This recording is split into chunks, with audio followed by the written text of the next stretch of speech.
먼저 보겠습니다. 술 취하지 말라. 이는 방탕한 것이니 오직 성령으로 충만함을 받으라. 아멘. 누가복음 11장 13절 말씀. 너희가 악할지라도 좋은 것을 자식에게 줄 알거든 하물며 너희 하늘 아버지께서 구하는 자에게 성령을 주시지 않겠느냐 하시니라. 아멘. 금년표를 하나님께서 저희 교회에 허락하셨는데요, 한번 따라서 볼까요?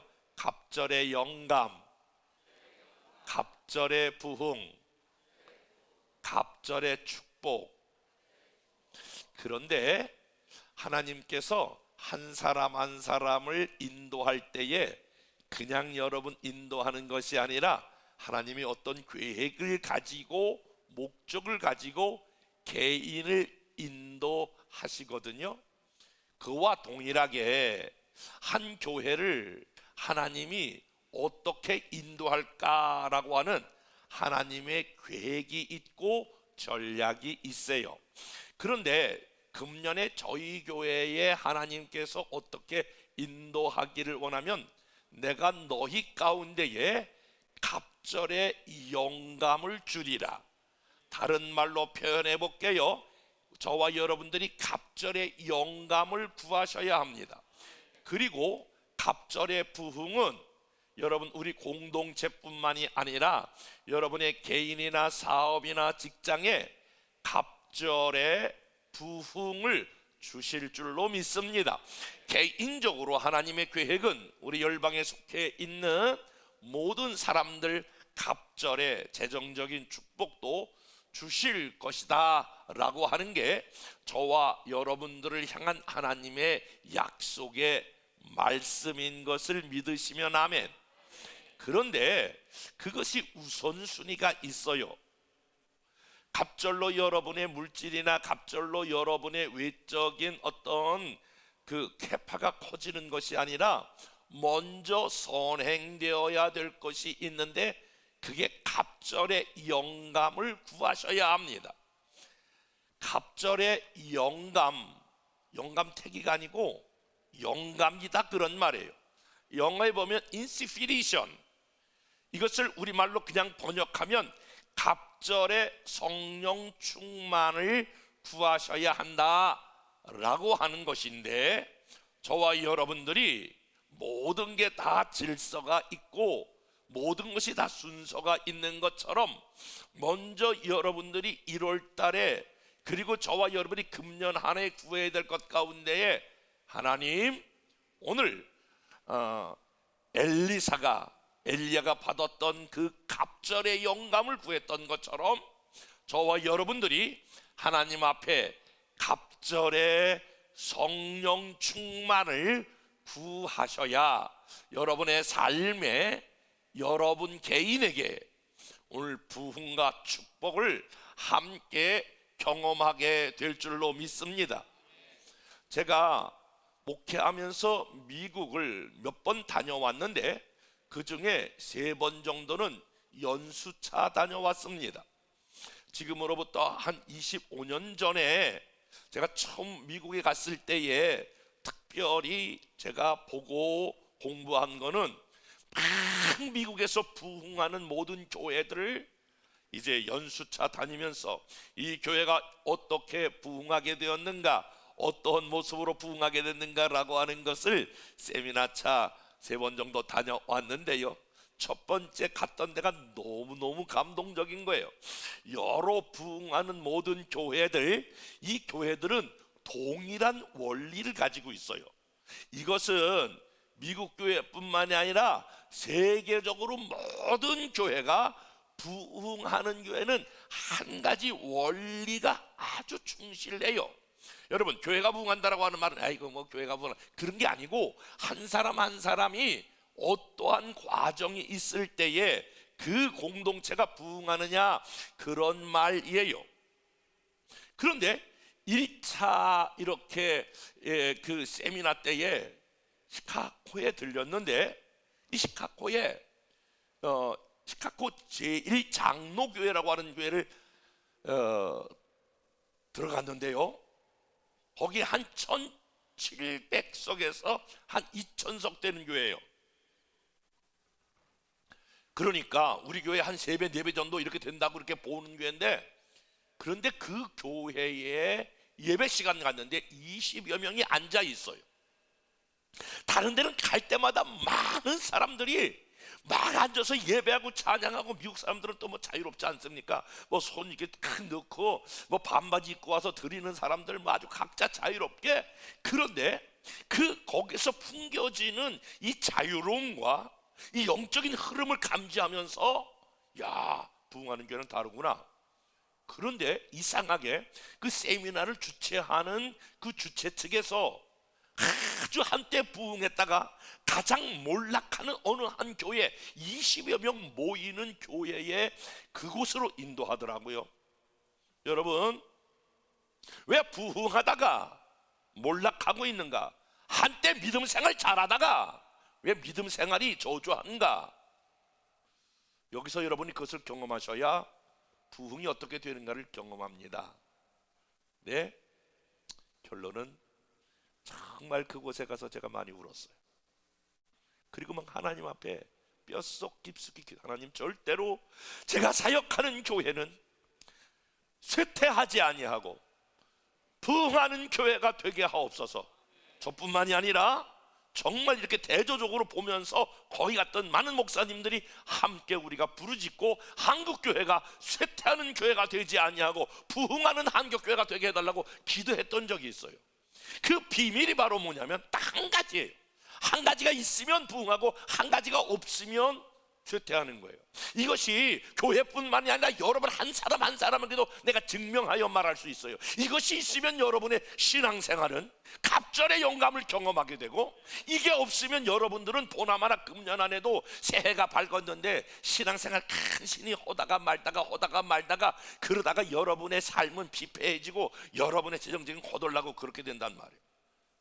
그게 바로 뭐냐면 갑절의 영감이 임했느냐 임하지 않았느냐. 이 말은 한 사람 한 사람이 성령 충만하냐 충만하지 않느냐에 달려 있어요. 성령 충만한 교회는 지금도 막 모든 한국 교회가, 세계적인 교회가 하향세를 걸어가고 있지만, 성령 충만한 개인, 성령 충만한 교회는 반드시 하나님의 영으로 말미암아 부흥을 경험하게 되고, 한때 대단해도 거기 하나님의 성령이 역사하지 않으면 개인도 마찬가지고 그 사람들도 쇠퇴한다, 그런 말이에요. 사실 이 세상은 크게 두 가지의 부흥이 나눠져 있는데요, 이 마지막 때의 부흥은 하나는 너희 가운데에 마지막 때는 죄악이 부흥하리라, 죄악이 아주 번성하리라 라고 하는 말을 바울이 사랑하는 영적인 아들 디모데에게 말씀을 주셨어요. 디모데후서 3장 1절부터 5절 말씀, 다 같이 이 말씀을 읽어보겠습니다. 시작. 이것을 알라, 말세에 고통하는 때가 이르러 사람들이 자기를 사랑하며 돈을 사랑하며 자랑하며 교만하며 비방하며 부모를 거역하며 무정하며 원통함을 풀지 아니하며 모함하며 절제하지 못하며 사나우며 선한 것을 좋아하지 아니하며 배신하여 조급하며 자만하며 쾌락 사랑하기를 하나님 사랑하는 것보다 더하며 경건의 모양은 있으나 경건의 능력은 부인하는 자들에게서 내가 돌아서라. 이 마지막 때가 되면 오늘 여기서 디모데후서에 나타난 이런 것들이 다 부흥하는데, 결론은 뭐냐면 사람들이 자기 중심적인 사람이 된다는 거예요. 자기 중심적인 거, 나밖에 몰라, 내가 모든 우주의 중심이야, 내가 기쁘면 되는 거고 내가 슬프면 안 되는 거야, 모든 진리가 다 거기서 판가름 나는 거예요. 그것이 마지막 때의 죄악의 부흥이다 라고 하는 거예요.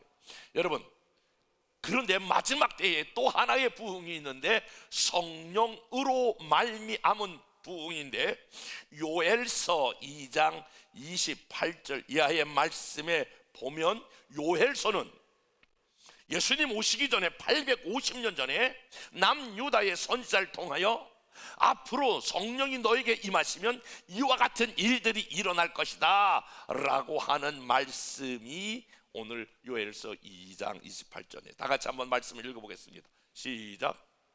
그 후에 내가 내 영을 만민에게 부어주리니 너희 자녀들은 장래 일을 말할 것이며 너희 늙은이는 꿈을 꾸며 젊은이는 이상을 볼 것이며 그때에 내가 또 내 영을 남종과 여종에게 부어줄 것이며 마지막 때에는 죄악도 부흥하지만 이미 예수님 오시기 전에 850년 전에 요엘을 통하여 내가 남종과 여종에게 하나님의 영인 성령을 물을 부어주듯이 물 붓듯이 너희에게 부어주리라.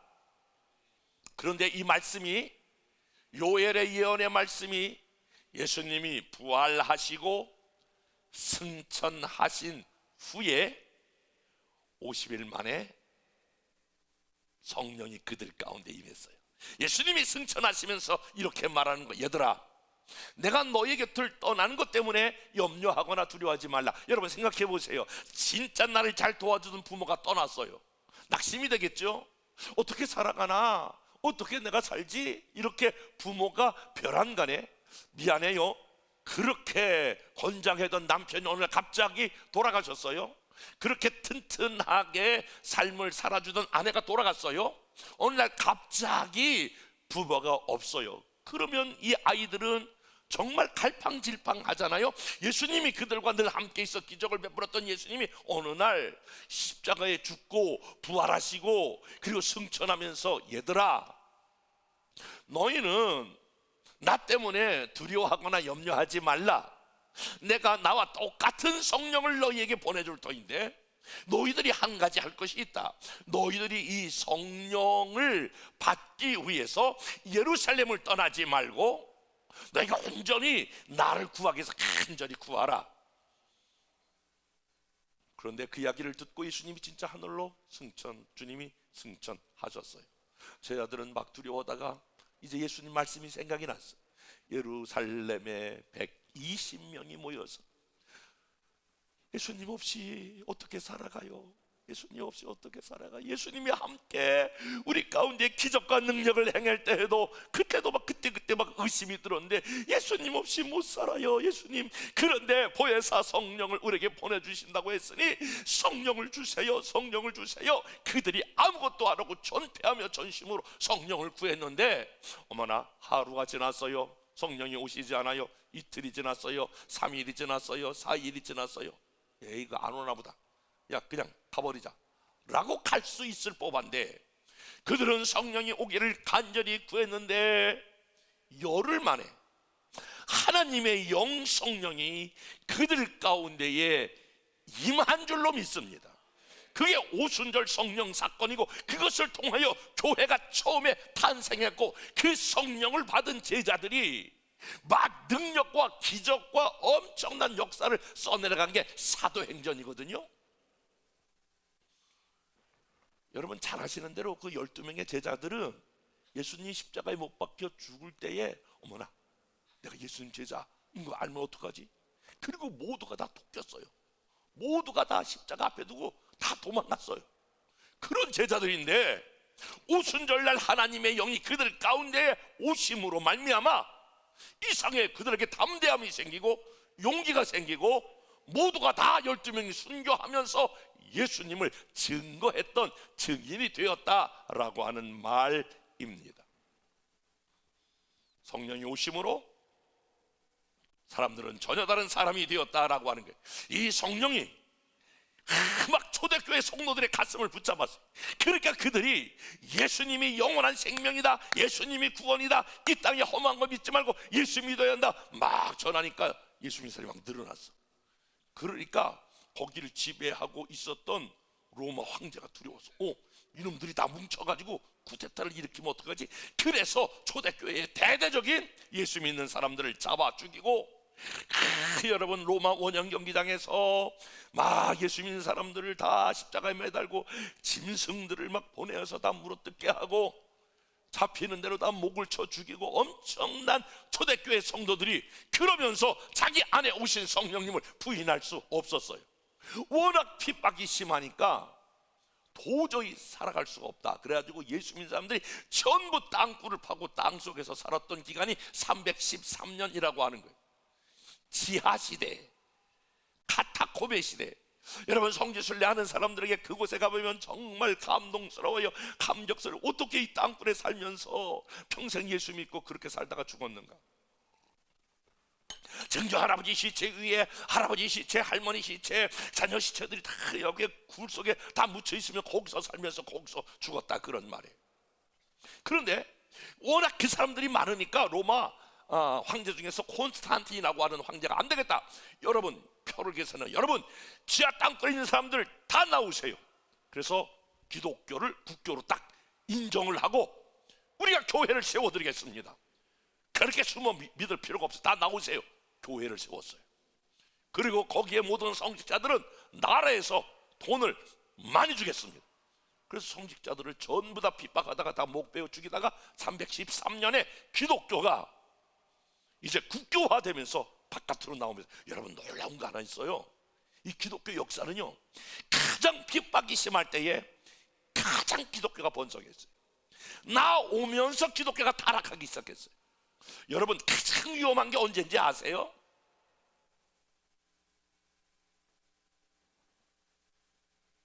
가장 위험한 게 잘 나갈 때예요. 내가 예수의 이름으로 경고하는데, 여러분이 믿음이나 여러분의 삶에 괜찮아 잘 나갈 때, 이때 조심하셔야 돼요. 성경은 이렇게 경고해. 내가 섰다고 하는 자마다 넘어질까 조심하라. 이 기독교 역사가 보여주고 있는 거예요. 핍박받을 때는 내가 믿다가 죽어도 괜찮아요, 나 천국 갈 거예요, 그랬던 신앙생활이 살만하니까 다 올라와요. 교회 줘 줄게요, 자유롭게 왔다 갔다 하세요. 기독교가 타락했는데 여러분, 1500년 때까지 기독교는 타락했어요. 교회에서 어떤 일이 벌어진 줄 알아요?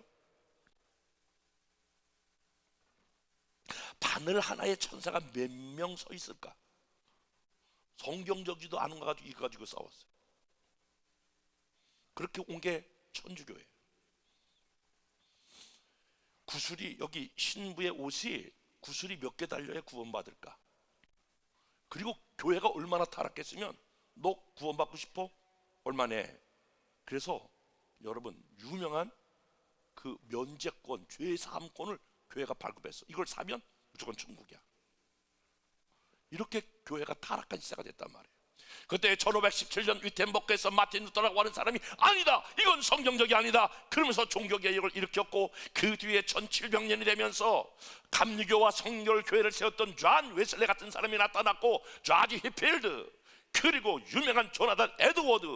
막 에드워드는요, 로마서 이게 읽기만 해도 막 사람들이 막 회개하고 막 떼굴떼굴 구르면서 이런 엄청난 역사가 1700년부터 1900까지 일어난, 1900년대까지 일어났는데, 이 1900년 올 때에 평양에서도요, 여러분 세계 기독교 역사 가운데 평양 대부흥이라고 하는 것이 있었는데, 막 교회가 막 얼마나 뜨거운지 막 동네 사람들이 진짜 양동이에다가 물을 떠가지고 저기에 불 났구나, 그래서 막 불을 끌어왔다는 거예요. 얼마나 성령이 충만했으면, 얼마나 뜨거웠으면. 사람들이 막 떼굴떼굴하고, 시어머니와 며느리가 이게 불모했던 것이 다 화합이 되고, 상정과 종이 막 회개하고, 막 저기 시장에서 저울을 속였던 사람이 교회 와서 막 회개하고, 장로가 돈 띄면 거 막 하다가 막 회개하고, 막 교회가 이렇게 막 어쨌든 쇄신의 역사가 일어난 게 1900년쯤까지 쭉 밀려온 거예요.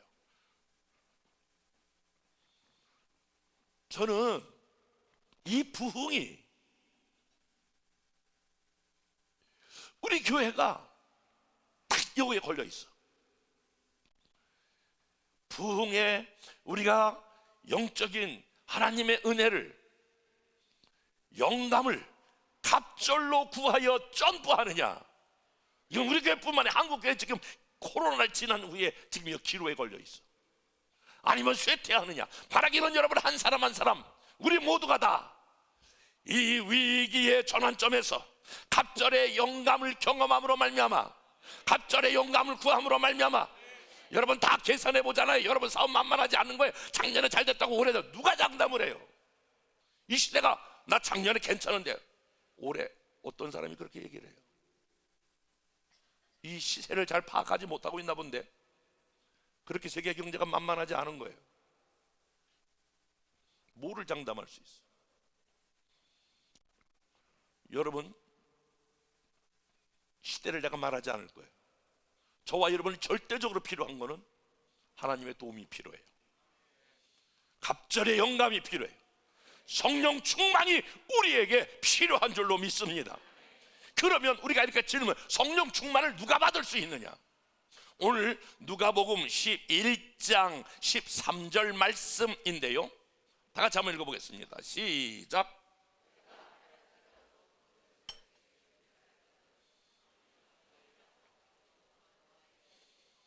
따라서 봅시다. 구하는 자에게 성령을 주시지 않겠느냐?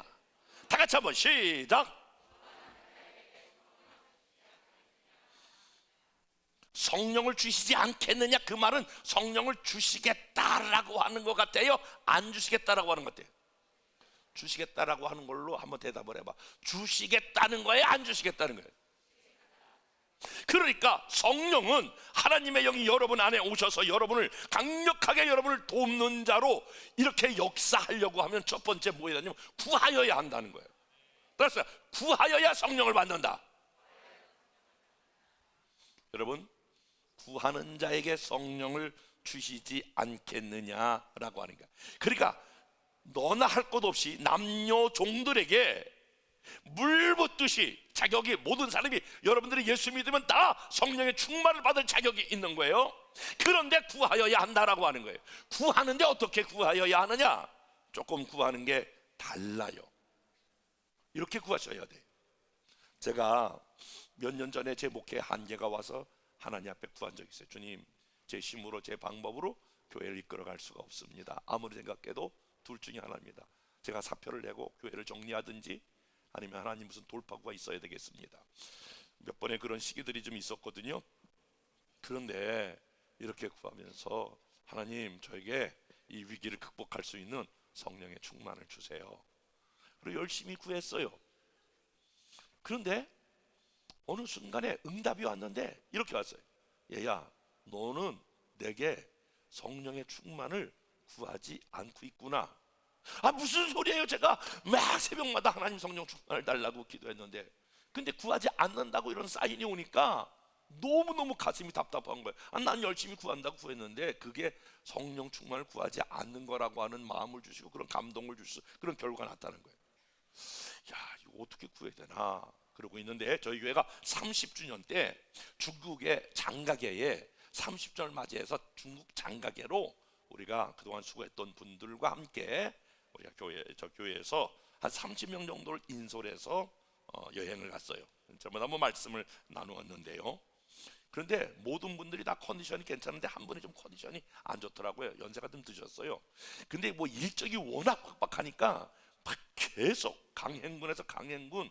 그런데 둘째 날인가 셋째 날 저녁 이렇게 됐는데 어떤 프로그램이 있냐면은 그 야외에서 뮤지컬을 보는 시간이 있었어요. 한 2,000명 정도가 쫙 그 야외에 운동장 같은 데 있고, 저 산 기슭에 그 하여간 수백 명이 나오는 것 같아요. 뮤지컬이 막 날아다니는 사람에 별 사람이 다 있더라고요. 이야, 중국이 많이 발전했구나 그러면서 봤는데, 막 그러니까 이 사운드가 얼마나 소리가 그냥 쿵쿵거리고 막 난리 버거지를 치고 막 사람들이 막 날아다니고 막 엄청나게 별걸 다 보여주더라고요. 그래서 우리가 두 줄로 쫙 이렇게 앞뒤로 앉았는데, 제가 이렇게 앞에 앉았는데 자꾸 이런 신음소리가 나는 것 같아. 이렇게 돌아보니까 우리 그때 남자 집사님이었는데 한 분이 벼랑간에 막 이렇게 막 보다가 우리가 옆으로 쿵 쓰러져. 제가 보니까 그냥 이렇게 졸다가 쓰러진 게 아니야. 제가 깜짝 놀래가지고 저쪽으로 나가서 돌아갈 시간이 없어가지고, 원래 이거 넘어가면 안 되는데 그냥 막 소리가 치고 막 난리. 그 제가 넘어가 보니까 미안해요. 그 제 귀에다가 그분 코를 갖다 대니까 호흡을 안 해. 몸이 빳빳해. 제가 직감적으로 야, 이분 여기서 돌아가셨구나. 얼마나 당황했는지 몰라요. 제가 웬만해서는 당황하지 않는데 보니까 빳빳하고 숨소리도 안 들리고 완전히 심장이 멎은 거예요. 그러면 그때에 여러분 우리 이태원 사건에서도 보다시피 다 이제 이거 심폐소생술을 해야 되잖아요. 그런 거 하지도 못하고 할 생각도 없어. 몇 명이 와가지고 쌤쌤쌤 이러는데 뭐 워낙 소리가 막 들리니까 다른 사람은 몰라 그러는데 그때부터 기도가 시작되는 거예요. 그런데 그 기도가 일반적인 기도가 아니라 막 방언 기도. 가라바라바라 얼마나 강력하게 기도했는지. 벌써 1분 지나니까 막 여기서 막 땀방울이 툭툭 떨어져. 시간 조금 지나니까 내 온 몸이 막 축축 처져. 이게 젖어가지고. 그러니까 나는 내 생애에 진짜 그렇게 간절하게 기도해 본 적이 없어. 막 그렇게 막 간절하게 기도하는데 5분 있으니까 숨을 몰아쉬더라고. 그 내가 그분을 들쳐업고 나와서 약간 바람 쐬는데 누이고 회복이 되어서 그분하고 일정을 마쳤어. 그때에 성령께서 제게 아들아, 너 내게 구한다라고 하는 게 뭔 줄 아느냐? 구하는 자에게 주시는 성령 그랬는데 너가 능력이 부족하다고 너 구했지 나한테. 그건 구하는 게 아니야. 내가 구할 때에 간절히 구해야 되는데 지금 내가 이 사람 돌아가실까봐 너가 정말 온 몸이 이 위에 겉옷까지 다 젖을 정도로 구했지? 그렇게 구해야 하는 거야. 그때 제가 간절함이라고 하는, 간절한 기도라고 하는 것을 새롭게 배우게 됐어요. 사랑하는 여러분, 오늘날 여러분이 병원에 갔어요. 의사 진단이 내렸어요. 암이에요. 한 달밖에 못 살아요. 집에 가세요. 집에 가서 맛있는 거 드시고 편히 쉬세요. 여러분이 기도한다 그러면 하나님 나 암이래요. 잘 됐어요. 나 이따 그냥 갈게요. 빠이빠이. 그러고 갈 사람이 몇 사람 없을 것 같아.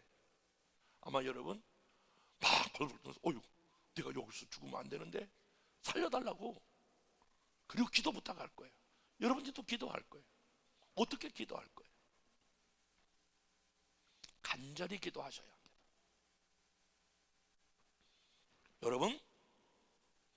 여러분 금년 한 해에 아멘 준비해 보세요. 하나님께서 여러분의 개인과 직장과 가정에게 부흥과 놀라운 축복을 허락하십니다. 그런데 전제되어야 될 게 있는데 그 전제가 뭐냐면 갑절의 영감을 구하는데 어떻게 구하셔야 되느냐? 간절히 구해야 되는 거예요. 대충 그냥 입에 발린 말로 그냥 에이 뭐 허문 말고 그렇게 하면 여러분 세상도 되는 게 없어요. 하나님 앞에서도 그런 게 없어요.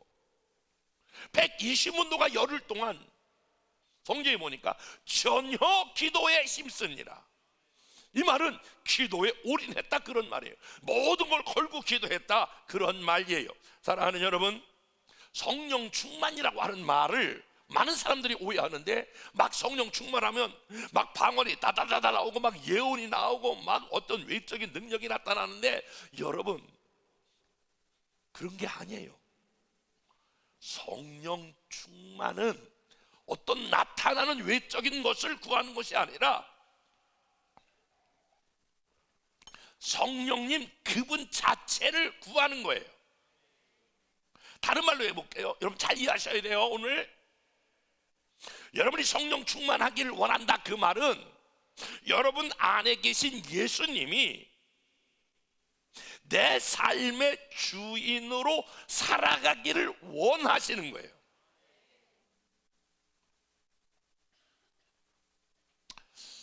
자, 한번 논리적으로 생각해 보세요. 지금까지 여러분이 열심히 노력하고 애쓰고 살아온 게 오늘의 결과예요. 지금부터 여기부터 더 점프가 되려면 누군가 도움이 필요해.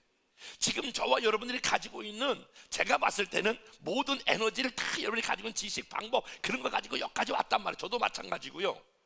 그런데 여기서 갑절의 어떤 역사가 나타나려면 반드시 도움이 필요해. 그 도움이 성령 하나님이시기를 축복합니다. 그러니까 이 성령 하나님 앞에 간절히 구한다라고 하는 말은, 주님, 이제 내 삶의 주인이 주님이십니다. 주님이 내 삶의 주인이 되어 주셔서, 아멘 해봐요. 주님이 내 삶의 완전히 주인이 되어 주셔서 나의 자녀를 다스려 주세요. 내 건강을 지켜주세요. 주님, 내 물질을 풀어주세요. 이렇게 주님께 뭐 해야 되냐면, 우리 안에 계신 이 성령님께 간절히 구해야 한다라고 하는 거예요. 그러니까 예수를 믿는 것도 아니고 안 믿는 것도 아니고 이렇게 시원찮게 믿으면 아무런 역사가 안 나타나요. 그러니까 그런 사람은 간증할 게 없어요. 아니, 세상 사람들도 일반적으로 다 먹고 살고 그래요. 하루하루 살아간다, 그런 말이에요. 하나님의 도움을 구하는 사람은 예수 믿는 것은 받은 증거 그도다. 그 말은 성령의, 이렇게 축복할게, 금년 안에 저와 여러분들이 혹시 여러분의 삶의 한계를 느꼈던 분들은 성령의 도움을 구하고 성령의 갑절의 영감이 저와 여러분의 삶의 주인이 되어 주셔서 주님이 여러분의 삶을 이끌어가면 기적이 나타나. 저도 마찬가지예요. 제가 목회했던 40년을 다 내려놓고 제 경험이나 방법으로 끌고 가지 않냐고 아무것도 할 수 없습니다. 성령님이 순간순간 내 삶의 주인 되어 주시고 저를 다스려 주시고 저유계를 다스려 주시옵소서. 성령님이 우리 교회의 주인이십니다. 성령님이 역사하여 주시옵소서. 그래서 가장 좋은 교회는, 여러분, 목사가 이끌어가는 교회 나쁜 교회야. 장로가 이끌어가는 교회 더 나쁜 교회야. 가장 좋은 교회, 아멘 줍니다, 성령이 이끌어가는 교회. 다시 한번, 성령이 이끌림을 받는 교회. 그래서 그 모든 주도권을 성령 하나님께 맡기셔야 하는 거야. 그리고 그분의 걸음을 따라갈 때에 그분이 때를 따라 돕는 은혜를 주시고, 그분이 우리의 필요를 아셔서 필요한 것들을 풀어주시고 해결하시는 역사가 있게 되는 줄로 믿습니다. 성령 충만은 내 삶의 주인이 주님인 것을 알고 주님이 내 삶을 이끌어가고 주님이 여러분의 삶을 이끌어가기를 축복합니다. 주님이 여러분의 사업을 이끌어가기를 축복합니다. 주님이 여러분의 가정을 이끌어가고 여러분의 셀을 이끌어가고. 이런 사람은 신앙생활 잘못하고 있는 거예요. 나는 이 사명이 어려워, 난 사명 감당하기가 힘들어. 대단히 여러분 신앙생활을 잘못하고 있다는 걸 알고 계세요. 그건 뭐냐면 신앙생활과 이 사명을 내가 감당하려고 하면 어려운 거예요. 이 비밀을 아시는가 모르겠네. 내가 하려고 그러지 말고 내 안에 계신 주님을 따라가고 그분이 하는 일을 순종하면 쉬워요. 따라서 봅시다. 주님이 하는 일은 쉽고 가벼우니라. 시작.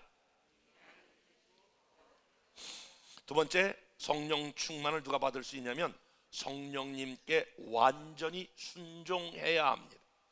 사도행전 5장 32절 시작. 이 일의 증인이요 하나님이 자기에게 순종하는 사람들에게 주시는 성령. 이 부분이 중요해. 한번 따라서 볼게요. 하나님이 자기에게, 따라서 해보세요. 순종하는 자들에게 주시는 성령. 다시 한번, 순종하는 자들에게 주시는 성령. 그러니까 우리가 막 성령 충만, 막 능력 받고 막 이런 것들이, 내가 그래도 괜찮은데, 내가 이 정도는 가지고 있어야 내가 목사 아니야? 근데 이 정도 있어야 내가 뭐 장로에 권사되고, 내가 그래도 뭐 이런 뭐 능력이 내게 있어야 뭐가 되는 거 아니야? 이런 사람에게 성령을 주시는 것이 아니라, 오늘 말씀에 보면 순종하는 사람들, 그러니까 하나님의 뜻에 순종하고 싶어하는 사람들, 내가 맡겨진 이 사명을 내가 잘 감당할 수 없어요. 여러분이 크고 작은 사명을 맡겨주셨는데 잘 생각해 보세요. 여러분이 이거 내가 충분히 해낼 수 있는 사람은 무조건 올해 결론이 없어. 그런 사람은 굉장히 실망할 거예요. 시험 들걸? 그러니까 결론이야, 나는 이거 충분히 내가 해낼 수 있어. 이런 뭐 이 정도야 뭐 내가 가볍지. 신앙생활 했는데, 이런 사람들은 무조건 결과가 안 나타나. 그런데 주님, 마치 엘리사처럼, 엘리야에게는 하늘의 불을 내려 갈멜산의 불을 내려 엄청난 역사를 일으켰는데 그의 제자 엘리사는 나는 농부 꿀로 와서 도저히 감당할 수 없어. 어떻게 나는 그 스승과 같은 일을 해낼 수 있을까? 그래서 오늘 그 엘리야를 따라다니면서 막 비키라고 해도 가라고 해도 안 가면서, 그러면서 마지막에 내가 네게 무엇하여 주기를 원하느냐? 스승님이 가진 거 10분의 1 이렇게 말하지 아니하고 엘리야 선생님이 받았던 그 능력, 갑절의 은혜를 주옵소서, 갑절의 영감을 주옵소서. 그러니까 정말 여러분, 하나님 앞에 하나님의 뜻대로 살거나 사명을 감당하고자 하는 사람은, 그런 사람, 주님 내가 이번에 회장님을 맡았어요, 내가 이번에 뭘 맡았어요. 여러분 작은 거 하나라도, 여러분이 부장 하나라도 그게 뭐 아무것도 아닌 것 같지만 그렇게 생각하면 이미 그 사람에게는 아무런 역사가 나타나지 않아요. 보나마나 그 사람 하다가 시험 들 거예요. 왜 그러느냐? 자기가 할 거라고 생각했기 때문에 그래요. 여러분, 한 발자국도 하나님의 일은 하나님의 도움이 없이 되는 게 없어요. 제가 40년 목회해 보니까 그래요. 내가 무슨 목사라고 그런 게 어디 있어요? 단 한 가지예요. 내가 해보려고 하는데 하나님, 내게 능력이 부족해요. 내가 지도력이 부족해요. 내가 하려고 하는데 나는 인간관계가 부족해요. 나는 재정이 부족해요. 하나님 도와주세요. 내가 하나님의 뜻에 순종하고 싶어요. 하나님 뜻에 내가 순복하고 싶어요. 그러는 자에게 성령을 주시느니라. 사랑하는 여러분, 오늘 저와 여러분들이 그래서 강한 자로 하나님 앞에 서려고 그러지 말고, 여러분이 가지고 있는 소유나 여러분이 가지고 있는 걸 가지고 하나님 앞에 나아가려고 하지 마. 하나님은 그것에 비하면 1000만 배가 있지만, 여러분 그런 사람을 쓰시는 게 아니야. 하나님은 언제나 약한 자를 들어서 강한 자를 부끄럽게 하신다라고 하는 말씀이 바로 그런 말씀이에요. 하나님의 은혜를 구하십시오. 성령의 도움을 구하십시오. 순간순간 하나님 앞에 도움을 구하면 그다음부터 우리 성령 하나님이 저와 여러분의 삶에 역사하기를 시작하는데, 어떻게 역사하느냐? 하나님께서 오늘 성령 충만한 삶의 결과, 오늘 사도행전 1장 8절에 보니까 오직 성령이 너에게 임하시면 너희가 권능을 받고 예루살렘과 유대와 사마리아 땅까지 내 증인이더라. 권능이 임한다는 거예요. 감당할 만한 힘을 주시는 거예요. 순종할 만한 능력을 주시는 줄로 믿습니다. 여러분, 구하는 자에게 성령을 주시고 구하는 자에게 권능을 주셔서 여러분 모든 삶에 승리가 나타나고, 죄를 이기는 승리도 주시고 마귀를 대적하여 이기는 승리도 주시고, 세상의 물질을 끌어올 수 있는 승리도 주시고, 자기 자신도 이기는 승리를 주실 줄로 믿습니다. 이렇게 성령을 구하는 자에게 의심이 확신으로 벗겨지게 되고, 전도의 능력을 주시고 기도의 능력을 받고 원수도 사랑할 수 있는 능력을 주시고 하나님의 나라 일할 수 있는 능력을 우리 성령 하나님이 주시는 줄로 믿습니다. 결론, 저는 우리 열방교회 오늘 예배 나오신 여러분들이 그저 그런 한 해를 보낸 사람이 한 사람도 없고, 가장 어려운 때이지만 이 성령의 능력 도움으로 저와 여러분의 갑절의 부흥과 갑절의 축복을 경험하기를 주님의 이름으로 축복합니다.